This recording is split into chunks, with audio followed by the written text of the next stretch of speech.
Ladies and gentlemen, we are live, and as you can see by the topic, we have a very interesting show for you to discuss.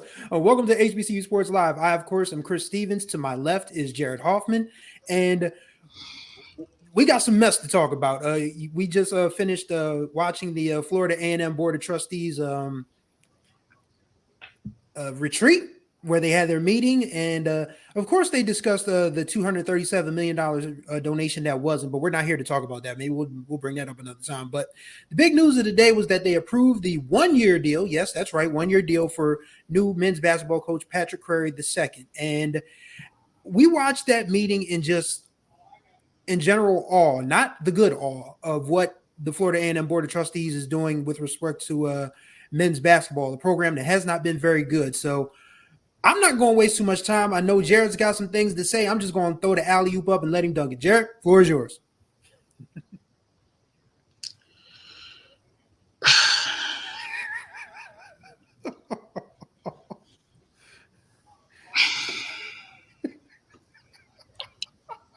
I'm sorry for listeners who are just hearing me groan and gasp because that's all I can muster right now because I don't understand.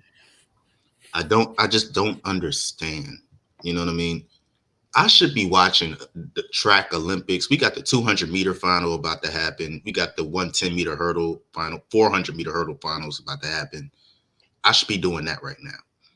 And I'm over here doing a stream because Florida A&M's board of trustees are showing how incompetent, how idiotic they are. And it makes absolutely no sense. If you didn't watch this board of trustees meeting, all you need to know, the biggest takeaway from me, because I didn't watch the whole thing, the biggest takeaway from me is that Patrick Crarey was approved for a 1 year deal with incentives if he wins SWAC Coach of the Year and if he makes it to the NCAA tournament.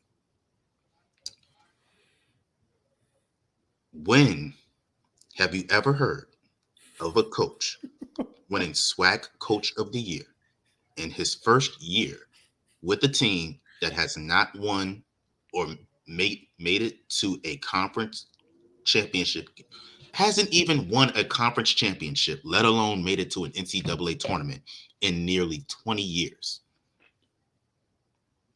When have you ever heard of that? When have you ever heard of a coach winning SWAC Coach of the Year in 1 year after 17 years of the team that he's coaching been in oblivion? When have you ever heard of that? It was incredible when MJ Randolph won SWAC Player of the Year with this team. So what are we talking about here? What is the where is this lack of faith coming from?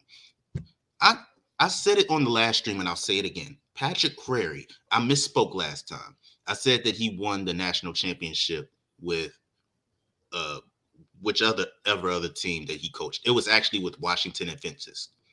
He won the USCAA national championship. Let me tell you something.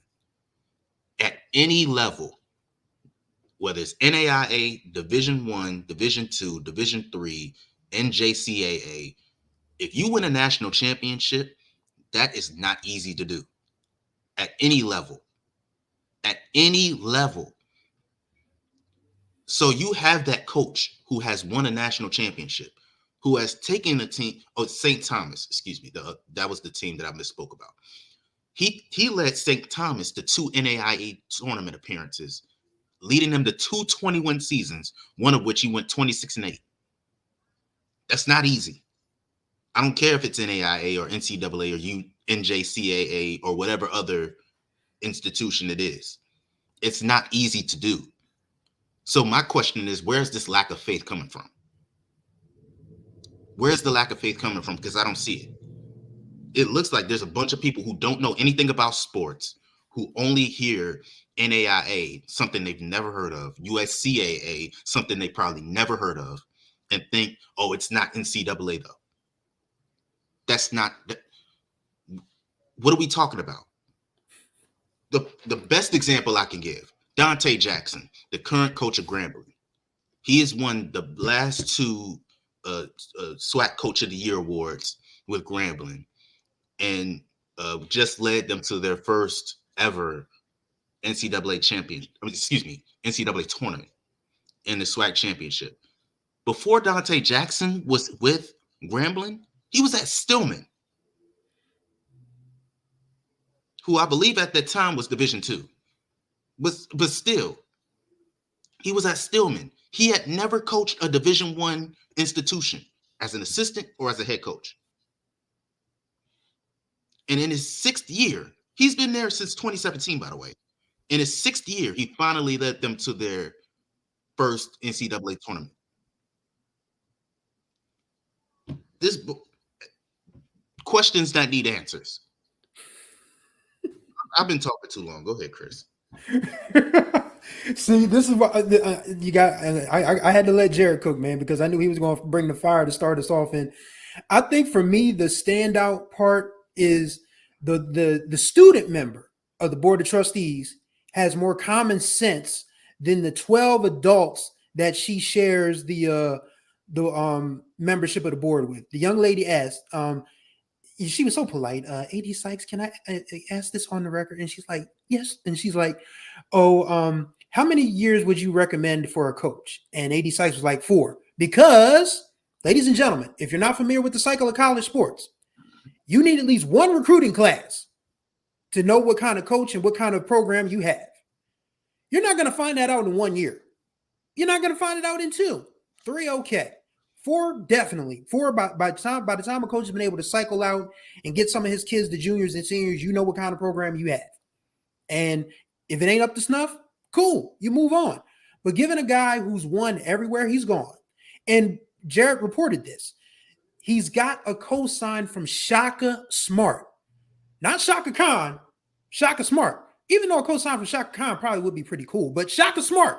By the way, the reigning AP Coach of the Year. That Shaka Smart, who's won everywhere. He took Virginia Commonwealth to the Final Four. He was pretty decent in Texas. He had Marquette.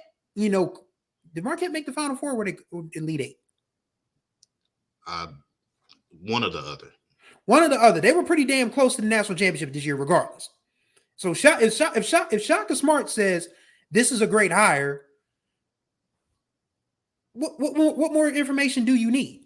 And as we pointed out time and time again, I mean, it's a drum that we simply have to bang. Florida A&M has not had a winning season in men's basketball since 2007.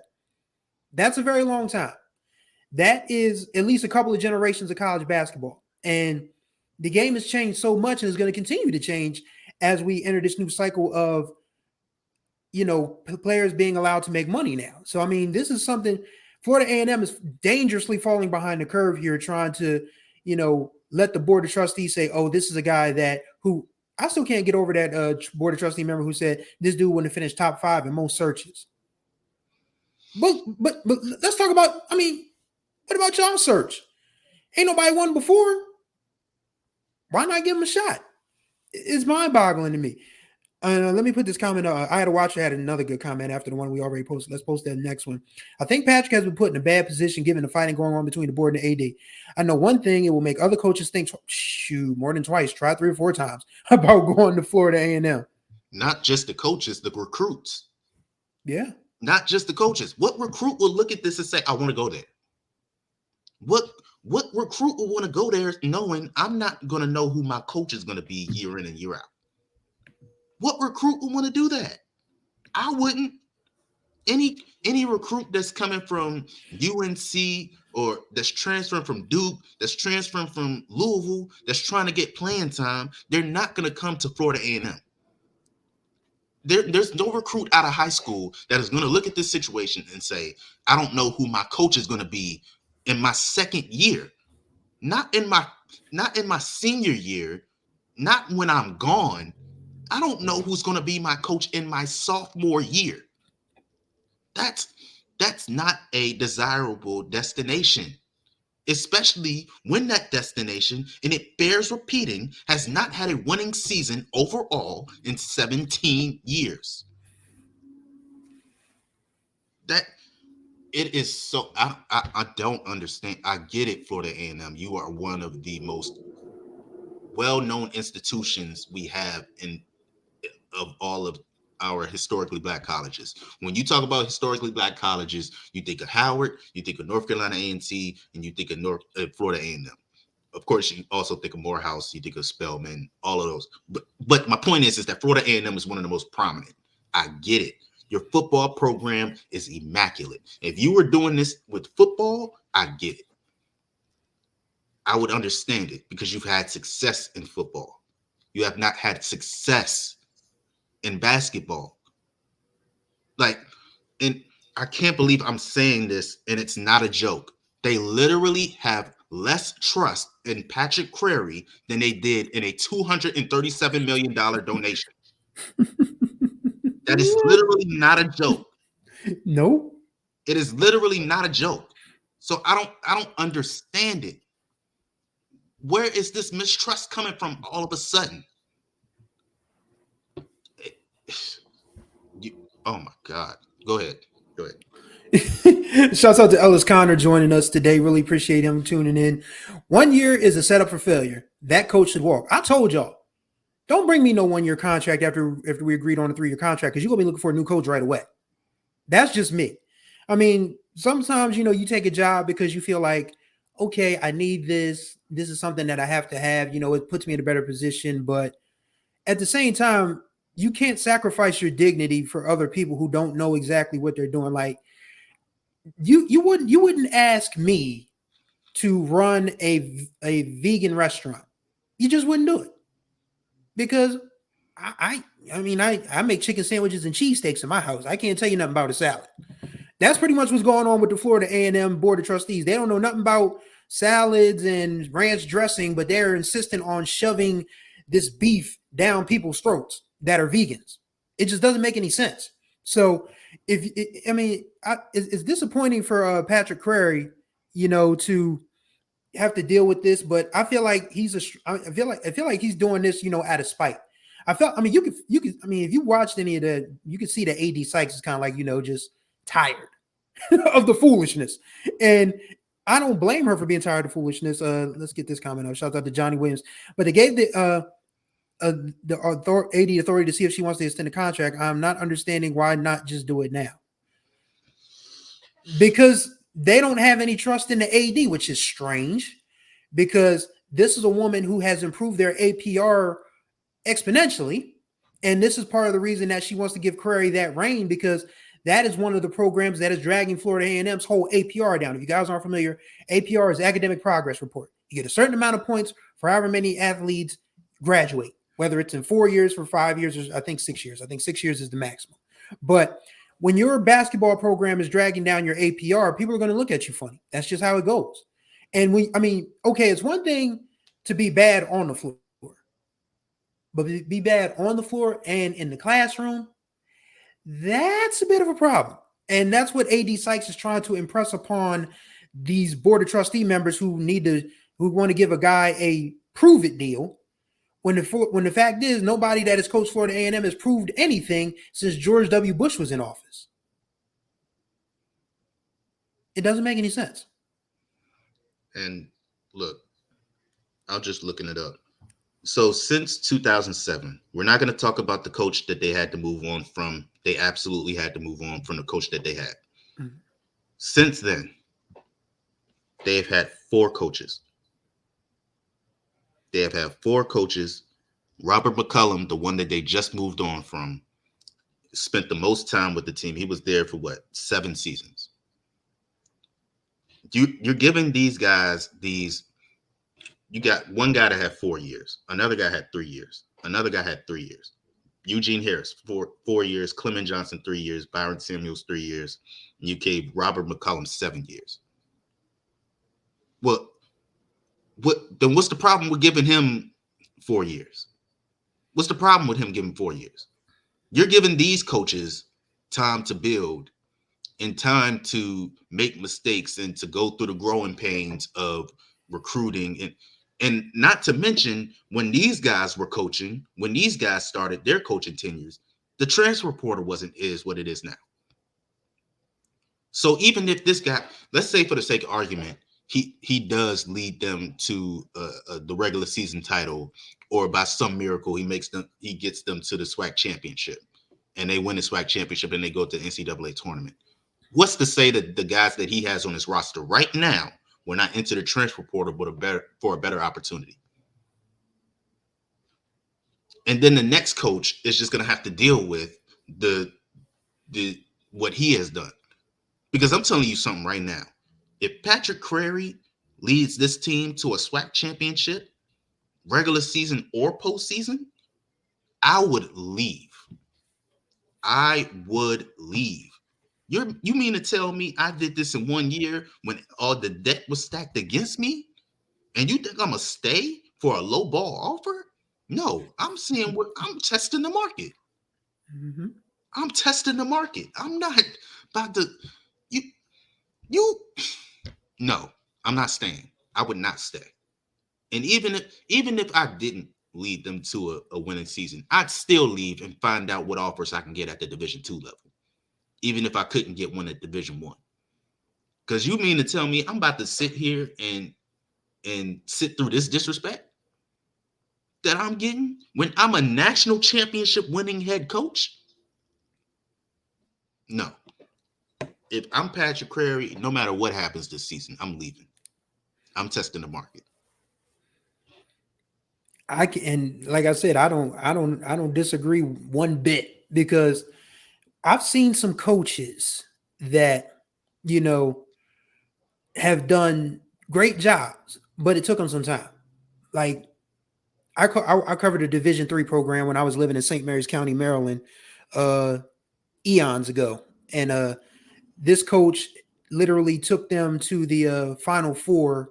I mean, no, not the Final Four, the Division III Elite Eight in his 5th season, which turned out to be my last year working there. And so I asked him, I didn't know I was going to be leaving, but I asked him, just how do you build a program like this? And he said, you have to have trust from everybody involved. He said it takes parents, it takes players, it takes administration, it takes everybody. And it takes the students, it takes everybody. So if the Florida A&M Board of Trustees expect the fan base, God, I hate this word, the stakeholders to get behind the guy, and you're only giving them 1 year, how that going to work?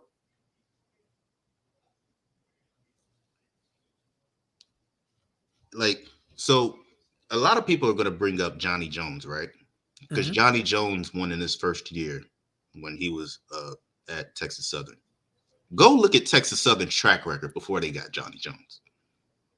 They had a guy by the name of Mike Davis, who is now at Detroit Mercy. Look at what Mike Davis was doing at Texas Southern, and look at what he's doing now at Detroit Mercy. It ain't going so well. They built up that program with Mike Davis and had to start over when Mike Davis went to Detroit Mercy. Johnny Jones inherited a gold mine in Texas Southern. He inherited a gold mine.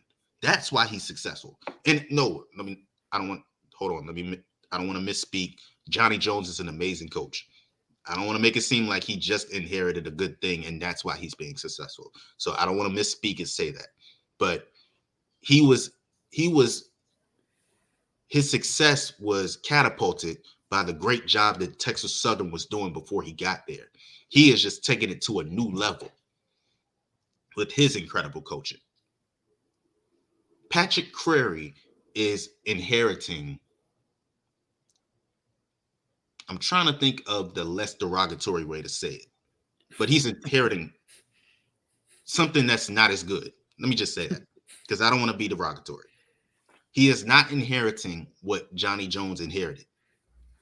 So if you're expecting him to have Johnny Jones level success with this team that has not been good, and we've already said it plenty of times, we don't need to repeat it.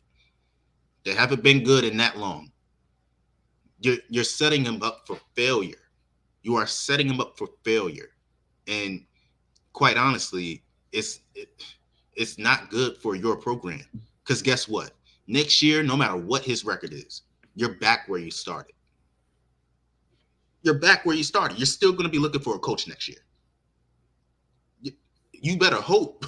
You better hope that Patrick Crarey loves his experience at Florida A&M. You better hope that the student body loves him. You better hope the players love him. You better hope that everybody and that he has a great homecoming experience. You better hope that he loves everything about Florida A&M.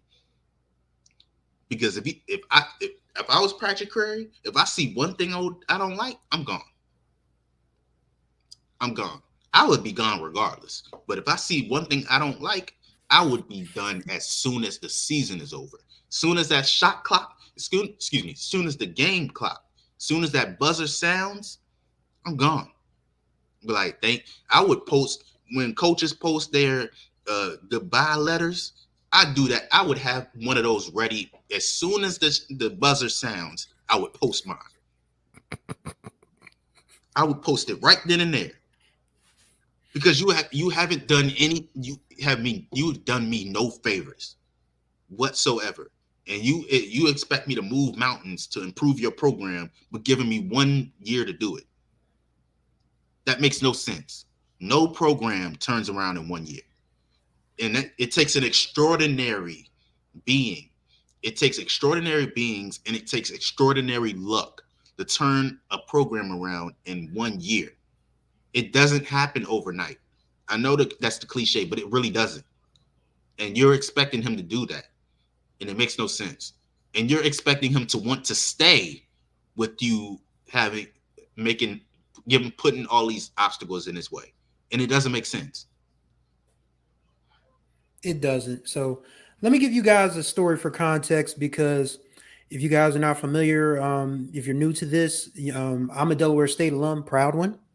And when the men's basketball program hired Stan Waterman is a local legend here in Delaware. He won 570 high school games, 8 state championships. He's had players play at all levels of NCAA basketball, including high level Division I. And the first year he was coach, they were 2-26, and they lost to Salisbury University, who's a Division III. Nobody at Delaware State blinked. They said, okay, let's try and see this through. Year 3, he is 1 possession away from dethroning Howard in the MEAC championship game. You have to let people build their programs up to the point to where they can be successful.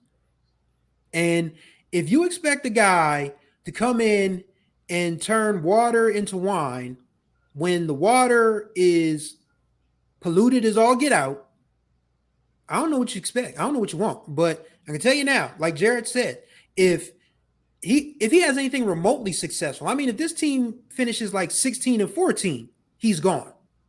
Because there's going to be a high level Division II that says there's going to be either a CIAA or a SIAC school or even a PWI Division II that says, if they can't respect the guy that won at that dumpster fire, we can make him a great offer and build ourselves a nice little program.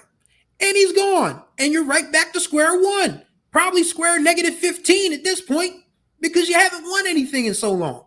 So it just doesn't make sense from a perspective of, okay, and it's going to come back to my point about how this board of trustees or this whole university, for some strange reason, just does not believe in Tiffany Dawn Sykes as AD. And I don't see any reason for the lack of faith, as Jared said, because it just doesn't. Okay, Johnny says, last point. I don't want to send misinformation, but this is how we lost our softball coach with a 1-year deal who was not at Alabama State. Okay, so their coach, so I guess Johnny's a Florida A&M alum. So that would mean Camise Patterson, who was co-SWAC softball coach of the year. And she left to go to Alabama State after, a couple years on the job. If Florida A&M if their board of trustees is scared to give out long-term contracts, then you might as well disband the athletic program. Because if you're not going to give people multiple years to get it right, then what's the point? And if you don't believe in an AD to do it, then for God's sakes, just let go and get who you want. And it's not going to turn out very well for you, because people in any industry of profession in life, there's a network. And people talk. Like in journalism, we talk about, which newspapers, when newspapers were still a thing, we would talk to amongst ourselves. Okay, is this a good newspaper to apply to? Is this a good city to live in? Is this a good place to, build yourself, build your clips, build your rep, build resources. Now, athletic directors and administrators, young black administrators, they have a network too. So they're watching what's happening with Tiffany Dawn Sykes and saying, hell no, no, sir, no, thank you. Don't want no parts of that. Because this woman has been undercut at every single turn. Every single turn. I mean, we're talking about the coach, the football coaching thing. And yes, James Colsey has coached before. He has a huge network. I mean, his name rings bells in Florida because he is the relative of a former Oakland Raiders Super Bowl winner, the late great Neil Colsey, who was a safety on those big bad Raiders teams in the 70s and 80s. So yes, James Colsey has a name in the state, but he has to win too. And AD Sykes went after a guy who she thought could win, which was Sean Gibbs. And now Sean Gibbs returns good and pissed off to Fort Valley State. And that means the SIAC has hell on their hands this year because that team is going to be really, really good. So while Sean Gibbs is probably going to end up leading Fort Valley State somewhere close to the SIAC championship and Division II playoffs, you've got to hope and pray that Colsey has a good enough year to get this Florida A&M team back to the SWAC championship game. And for a basketball perspective, again, I mean, Jared says he doesn't want to say it, but I'm just going to say it again. 2007. I was 5 years into my career as a journalist in 2007. I can't tell you what else I was doing that year because I was so doggone busy covering in a remote town where I didn't have much else to do. But a lot of people can't tell you what they were doing in 2007. But one thing we can tell you was that was the last time Florida A&M had a good basketball team. So if you're going to sit here and cherry pick this guy and say, okay, we saw former D1 college coaches, we saw NBA assistants. Once again, has Reggie Theus won anything at Bethune-Cookman as of yet? And since when did being in the NBA mean that you're just automatically going to be a good coach? Like I said, if LeBron James ain't walking through them doors, if Rajon Rondo, who will be a great coach, by the way, if he's not walking through them doors, if Jason Kidd ain't walking through them doors, what are you talking about? What are you talking about? And I'm willing to bet good money that the NBA players that they talk about that was lining up to take this job ain't never coached a day in their life. Probably only coached their sons in AAU. All boils down to the former president's decision to bring the AD in the AD without making sure his stakeholders was not alienated. I just don't understand. I don't understand. I'm just repeating myself I'm basically repeating myself at this point. Like, I don't understand a lack of faith. I don't, because I'm really trying to understand where this lack of faith is coming from. Were they that distraught about the donation? Is that, like, I'm genuinely asking, was the donation situation that bad that all of a sudden now their faith has just gone by the wayside for everything? Like, what happened to discernment? What happened to that? Where is the discernment? Like, I don't. Here's the thing. Ida Watch makes a great point. The issue with AD Sykes was before the donation. So I mean, but at the same time, there have been HBCUs have been hiring people that people don't like forever and a day. I'm gonna tell you right now, it's not something new under the sun that people are not gonna like a hire, but not everybody goes out of their way to absolutely undercut a person from doing their job at every step. Like even the smaller stuff. Like I remember when when AD Sykes was in the weight room clowning around with the football team before the Celebration Bowl, and this dude on Twitter said, "No, you shouldn't be doing that. You should be showing us, how you're raising money, how you're improving facilities, and all of that." And I'm like, bro, she's having fun with the athletes who actually like her. Like, building camaraderie within my program is all of a sudden a bad thing. Okay. It's insane. It's insane. Like, and people hate. I mean, I brought this up on a previous stream. I said that misogynoir is a thing. I mean, like, they like people can say, "Oh yeah, we would have done this if she wasn't a woman." Well, we don't know that yet because I mean, y'all begging for the days of an AD that had y'all APR in hell. Now this woman is, come along and trying to, better your program, but y'all are undermining her every step of the way. And like I said, there's some AD openings coming up in different HBCUs. Like I'm telling you now, if she flipped them the finger and said, I'm going to Allen, I would applaud her. Because if you guys aren't familiar, Allen, athletic director Jasper Cox, has moved on to a very nice position in fundraising at not just any old Division I FBS school, but Notre Dame. So Jasper Cox, shout out to him. He came up big time. So that Allen job is open. And Allen is a great little program that you can build with because they're officially Division II now, along with Edward Waters. They're official SIAC members. They have, I mean, they're located in Columbia, South Carolina. I mean, it's not a bad place to live. I mean, even though my one experience in South Carolina was a tough one, that's a story for another day. But if AD Sykes wanted to, take a low pressure job and still have a chance to build something special, then I would absolutely say y'all can take this job and shove it. I'm going to Allen. Hey, I'm telling you, if I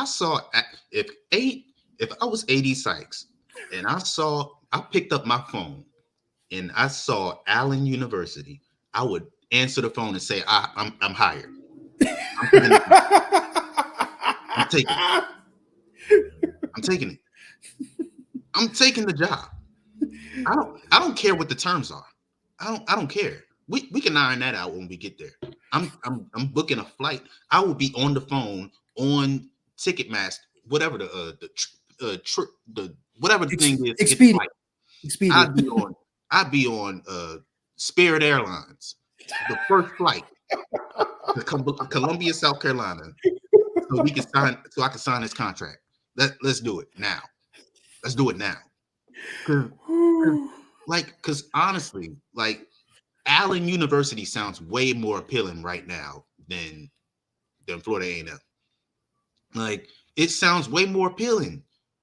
Not as a job, obviously, but in terms of having the faith of the university, having the ability to do your job without somebody breathing down your neck, without people who have no faith in you and want to undercut you at every turn.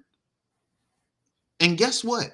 The board of trustees ain't gonna be there to show their face when Florida A&M, when there's a scandal with Florida A&M.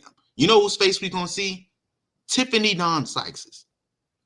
You know who's gonna get the blame for anything wrong with this athletic program? Tiffany Don Sykes.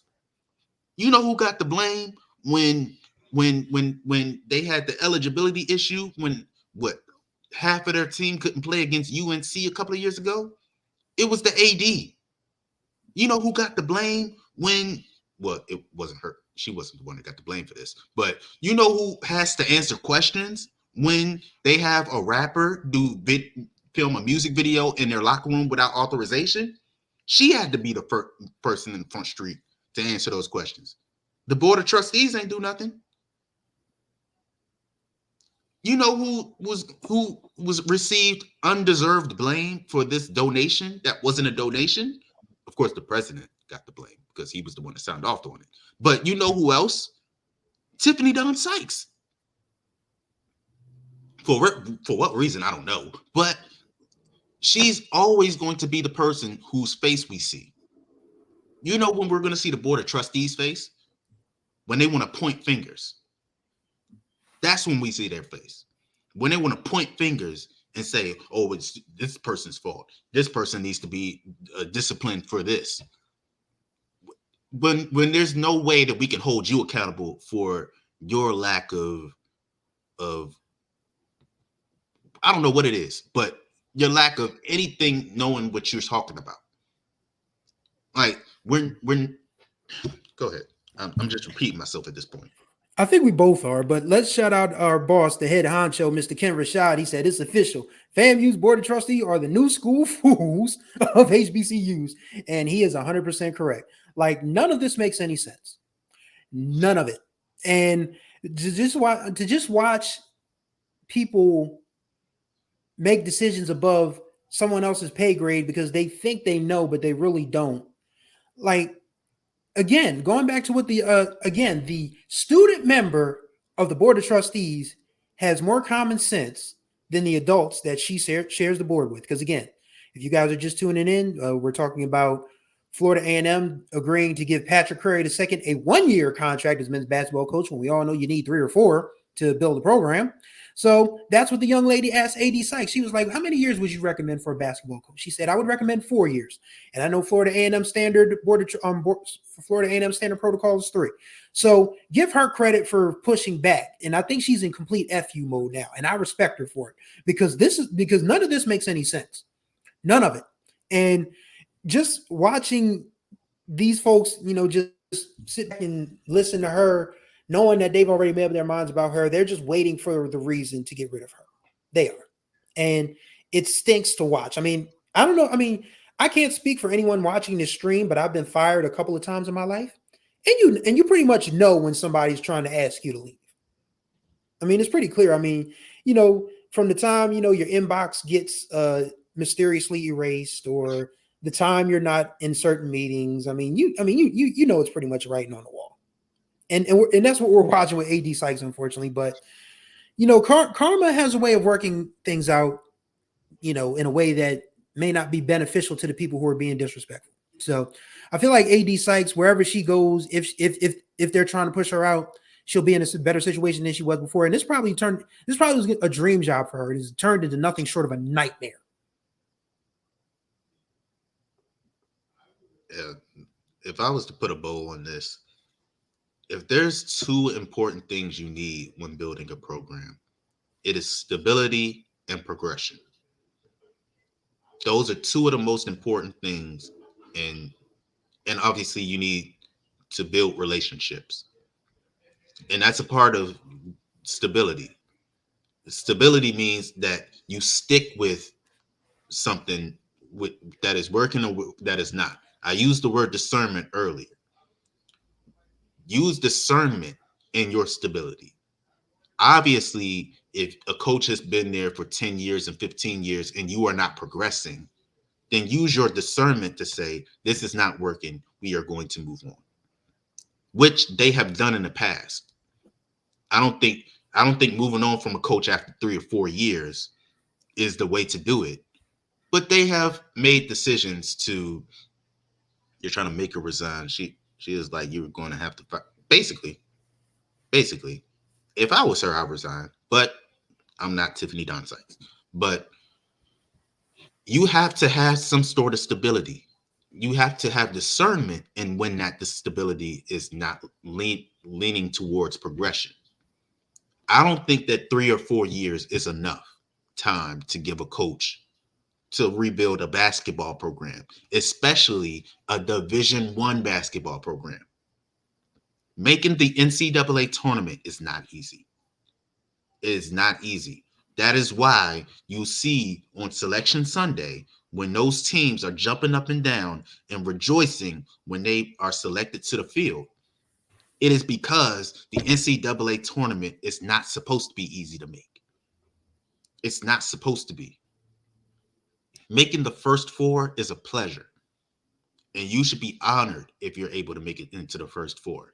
And if you make it past the first 4 into the round of 64, you should be even more gracious, because it's not easy, especially as an HBCU when there's only 3 slots, well, 4 slots now, because you got the CAA and the OBC now with HBCUs. So you have to have that discernment to say, let me give this coach however amount of time he needs. I'm gonna give him all the resources we need. I'm gonna give him all the contacts we need. I'm going to allow him to do his job. I'm gonna let the coach do it his or her job. I'm gonna let the AD do his or her job. I'm gonna allow them to recruit in the way that they see necessary within the rules, and we are gonna see where this goes. 3 or 4 years is not enough, and that's what they've given their last couple coaches. They gave the Robert McCollum 7 years. 7 years even is not enough, because we've seen coaches go 10 years, 15, 20 years and not win a single thing. And then in that 21st year, they finally win it. We've seen stories like that. Look it up. It's happened. Is it common? Is it as common? Is it like, is it always happen? No. Obviously, we've seen programs go through decades and even centuries without any success. But the program gave them time. You have to give people time. Every year is not going to be you winning 20 games and going undefeated in conference. You ain't Tamika Reed ain't walking through that door. If you think you're gonna get you a Tamika Reed, that's not gonna happen.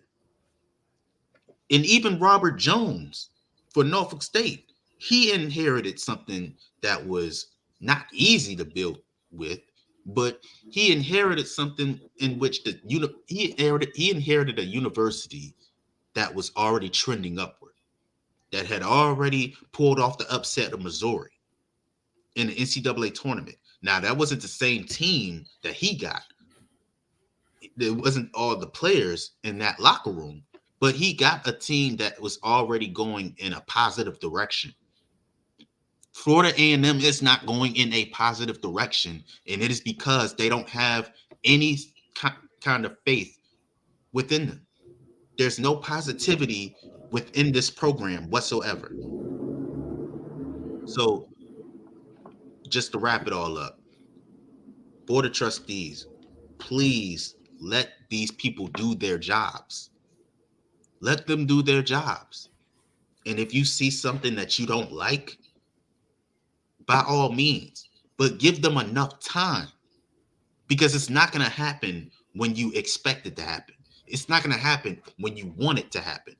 It is going to happen when you give it time and you give it your faith. And that's the last thing I want to say, because this was basically 40 minutes of me repeating myself. So, all right. So with that in mind, we are going to stop it here. So, ladies and gentlemen, we thank you for tuning in to HBCU Sports Live. Be sure to visit our website, hbcusports.com. And as you see along your crayon scrolling across the screen, we do accept donations so we can keep this operation rolling, so we can give you guys great things like we've done with the HBCU Sports Awards and continue to cover Black college sports like we know how. We are all on all manners of social media, Facebook, Instagram, X. Ken Rashad be getting his TikTok on, so be sure to follow us on TikTok at HBCU Sports. And don't forget to hit the subscribe and like button on this YouTube channel so you can get more great videos like this. So for Jared Hoffman, who has had just about enough of Florida A&M, I'm Chris Stevens. We thank y'all for watching. Y'all enjoy the rest of your day.